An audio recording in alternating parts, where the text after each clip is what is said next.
What's up, peoples? Get ready to join me as I dive deep into Northern Ethiopia, where we're exploring everything from rock-hewn churches, an 1800s monastery, ancient castles, a live volcano, the hottest place on earth, and the stunning Blue Nile waterfall. Let's find out why Ethiopia should be at the top of your travel list. Let's start with a bit of history. Ethiopia, once called Abyssinia, was founded in the 13th century. The Kingdom of Abyssinia once covered the area of what's now Ethiopia, Sudan, Eritrea, Djibouti, Somalia, and even parts of Yemen. The people of Abyssinia are known as the Habeshas. Ethiopia got a mix of ethnic groups, with the Oromo and Amhara as the two biggest, along with the Tigrayans, Somali, and a few others. Many of these groups speak Amharic, a Semitic language with deep roots. Did you know Ethiopia is one of only two African countries that never got conquered by any European powers during the scramble for Africa? I am 15 years old. My home is in Addis Ababa.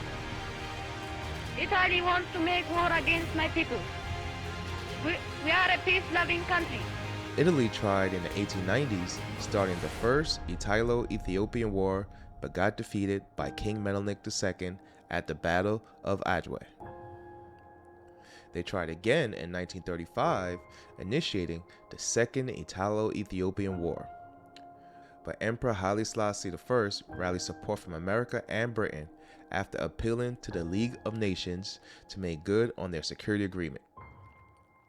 Ethiopia received financing and military equipment to stand strong against the Italians during their second attempt. Now back to our trip. I kicked things off with a flight from Addis Ababa to Bahir Dar, a beautiful town in the mountainous region of northern Ethiopia. It was okay. This is my second day in Ethiopia. Just leaving the airport right now. About to hop in the tour guide's Land Cruiser. I don't know where we're headed. Just me? Yeah. Oh, alright. Alright, cool. Alright, thanks. Alright, this is all me right here. Got my own whip, my man. My own Land Cruiser. Yeah. After settling into my hotel and freshening up, I was off to explore.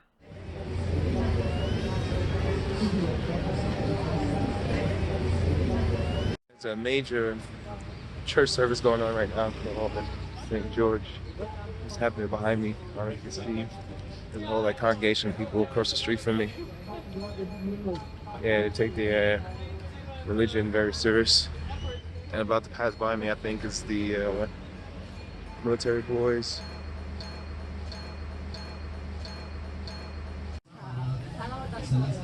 Streets of Bandahar, Ethiopia. People selling things. People selling things in the streets. And today I think is St. George's holiday.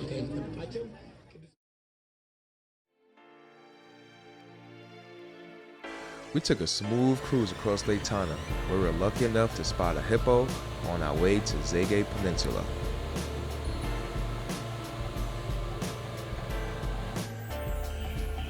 We passed by vendors selling stunning Habesha art along the trek to Aswe Maria Monastery.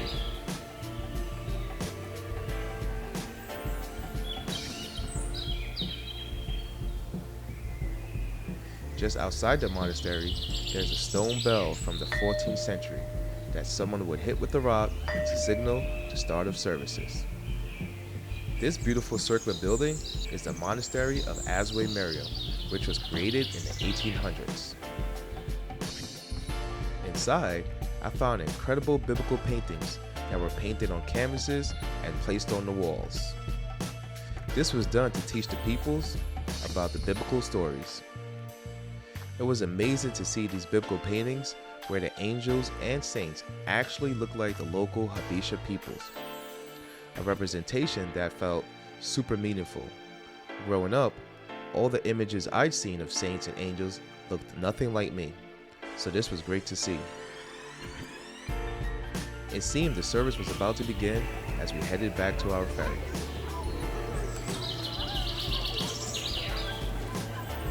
Back on Lake Tana, and then all to the Blue Nile waterfall.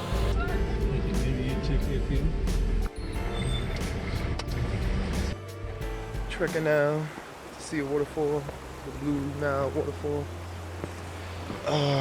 The grounds here, not the best, as you can see.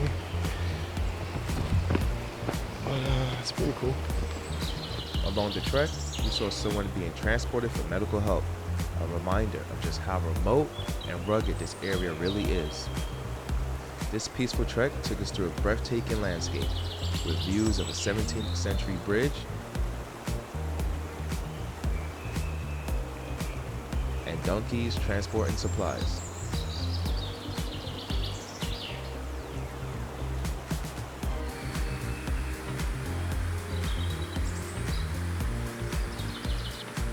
To reach the waterfall, you got to cross this seriously nerve-wracking suspension bridge. It's not for the faint of heart. Walking over the suspended bridge, this shit shaking like a mother.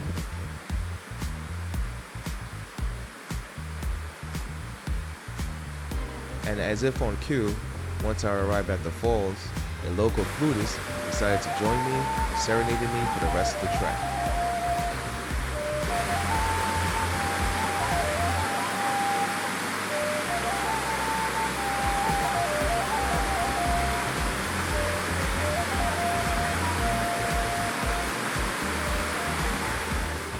Oh, this dude right here has been following me all the time, playing this instrument.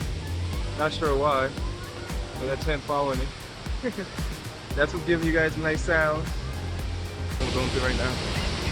It's kind of tough, but making it happen. As we always do. Oh shit, he's making it rock, Oh, my musician is behind me again, as you guys can see. He ain't leaving me alone. I gotta pay him for all this shit. He's in my personal flutist during this trek. The next day, we took a 3-hour drive north to Gondar, the capital of Ethiopia, from 1632 to 1855. Gondar is famous for its castles and palaces. Many of Ethiopia's high priests also made this new capital their home, adding to the city's spiritual and cultural significance. The main attraction here is the Fasilides Castle, a fusion of Portuguese and Indian architecture from the 1630s.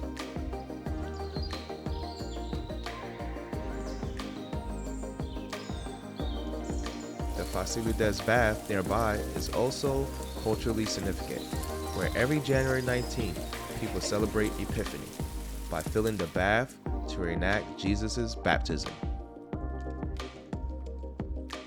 The walls of this historic bath are slowly being overtaken by the roots of these gorgeous banyan trees, a living blend of nature and history. Nearby, there's even more to explore. Mentor Webb's Castle and the Church of Dabra Burhan Selassie. Inside the church, you'll find similar stunning biblical stories and Habesha angels painting on the ceiling. And with that, my time in Gondar comes to a close. I'm out to Lalibela now. Should be another cool place to visit. Gondar was cool, a lot of history. My first stop was alright. About to hop on this small little plane over here. Well, it's a small plane compared to others, but that's what's happening right now. Anyway, catch you guys later. Next, I hopped on a flight from Gondar to Lalibela to kick off my holy tour in Ethiopia's most sacred city. Hi people, just arrived in Lalibela. About to check out some churches.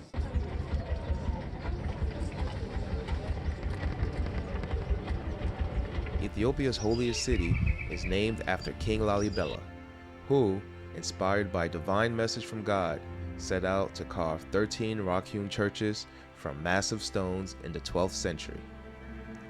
The most impressive is the Church of Beta Medhin Alem, the biggest monolithic church in the world, with 36 pillars inside and out.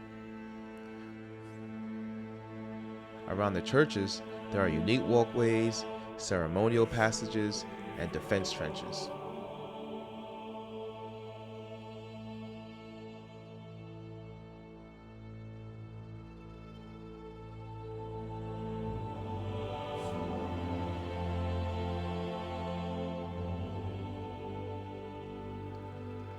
I think the Church of St. George was the last of the rock-hewn churches to be built. Legend has it that St. George himself appeared to King Lalibela, reminding him he hadn't built the church in his honor yet. I'm still waiting for a saint or god to drop by for a chat with me. Later that evening, I headed to a local tourist bar for some nighttime fun, soaking in the lively atmosphere while sipping on some delicious plum wine.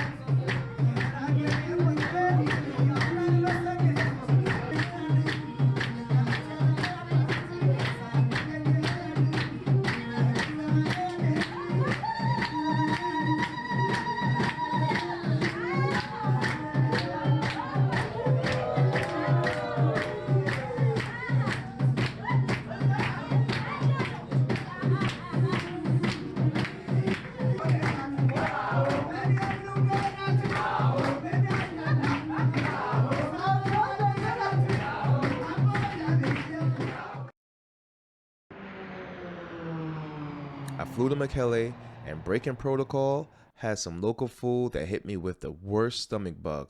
Trust me, it wasn't pretty.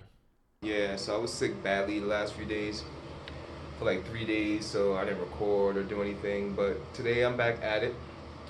Got energy, got a little funk, whatever. So, I think I'm all good now. Went to the hospital the other day, it cost me $10 for a lab stool test, see the doctor, and prescription. Less than $10 US. So now I'm thinking maybe these traveler insurance people are a scam because they know insurance is cheap outside of America. Anyway, I'm back. Peace. It's pretty neat technology in here. It's definitely a step up from what I'm used to in Ethiopia. As I enter the elevator, hit the ground floor. Oh, I guess that's the LED I see flashing. That's pretty cool. Oh, I'm not even moving. Now I'm moving. Now I'm moving. Yeah, I've been having this pimple in the middle of my forehead. I don't know what it is. It's been there for a while. My stomach still feels a little f***ed up.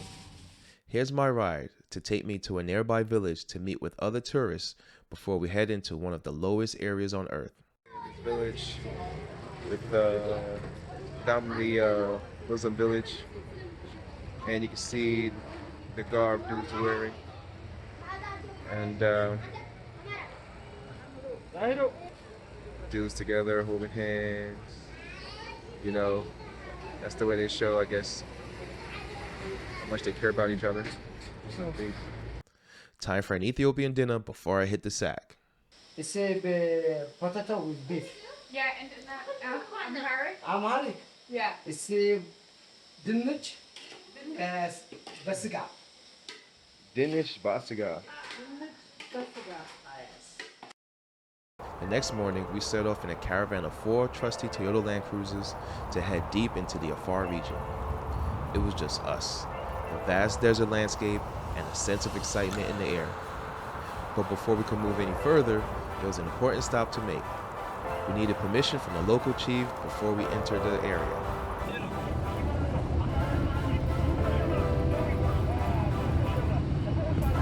As we waited, something unexpected happened. Out of nowhere, a mini tornado spun out right in front of us. The desert winds whipped up the dust, swirling in a tight column. It was like a scene from a movie. A little reminder that the desert has a way of keeping things pretty interesting. After a bumpy ride through the desert terrain, what they call the African massage, we found ourselves surrounded by a field of blackened, leftover molten rock. Middle of nowhere right now. In the middle of Earth. Doing absolutely nothing but taking a piss break. But I don't know, this is like old lava from when volcano erupted, but I don't know, but my clock's doing it right now. As the sun set, we hiked to the eye of the Erta Ale volcano. Erta Ale is the most active volcano in Ethiopia, and its last big eruption was back in January 2017. You know.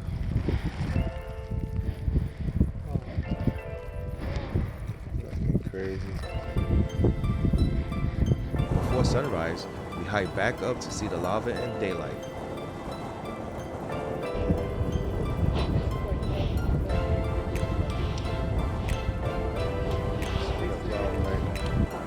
Crazy experience to be so close to a live volcano.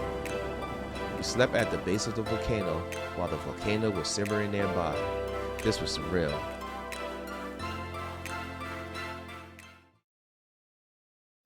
Out here, fucking 5 in the morning, on our way to the Dallol Depression. The drivers in the cut doing their push-ups, their little morning rituals, I guess. Oh, excuse me. Fucking early. Still tired. I'm a little buzzed. You know, I had to wake and bake this morning. I sound a little slow. Yeah. On to the Dallol Depression, which lies in the Afar region of Ethiopia. One of the hottest, harshest, and most alien places on Earth. Trekking all day, every day. Definitely lost weight on this trip. A world of vibrant colors, salt, flats, and a bubbling hydrothermal pool.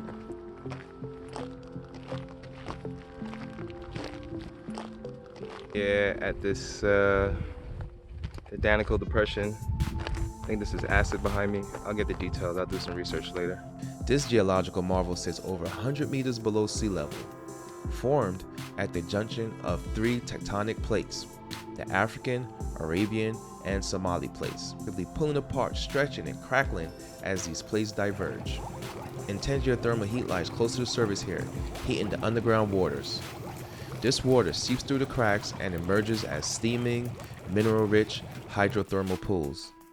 As it rises, it interacts with different minerals, creating an array of vibrant colors: bright yellow, greens, oranges, and whites. The brilliant colors of these pools come from elements like sulfur, iron, and salt, which crystallizes as the hot water evaporates into the dry desert air. In Ethiopia, they've got their own version of white gold. And no, I'm not talking about that Colombian kind. Here, it's salt. We visited the salt mines and salt lakes, where miners head out before dawn, trekking 2 hours to beat the brutal heat and extract that precious salt.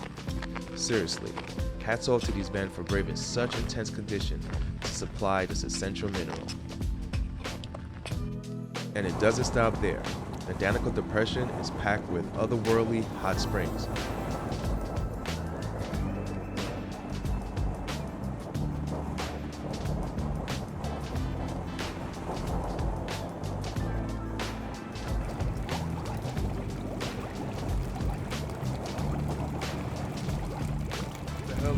Behind me. I just go ask the tour guide, but I'm over being with the group. Yeah. We even stumbled upon an oasis with a hot lake, a true hidden gem in the middle of this incredible landscape. So I'm at a hot spring in the middle of the desert, literally in the middle of the desert. Didn't expect to see a hot spring out here. So you got this little, well, it ain't little, this area behind me, which is primarily, it's a lake, but it's like a salty lake. And behind me, there's the hot springs. Right behind my man over here with the yarmulke. Yeah, this is how we doing it.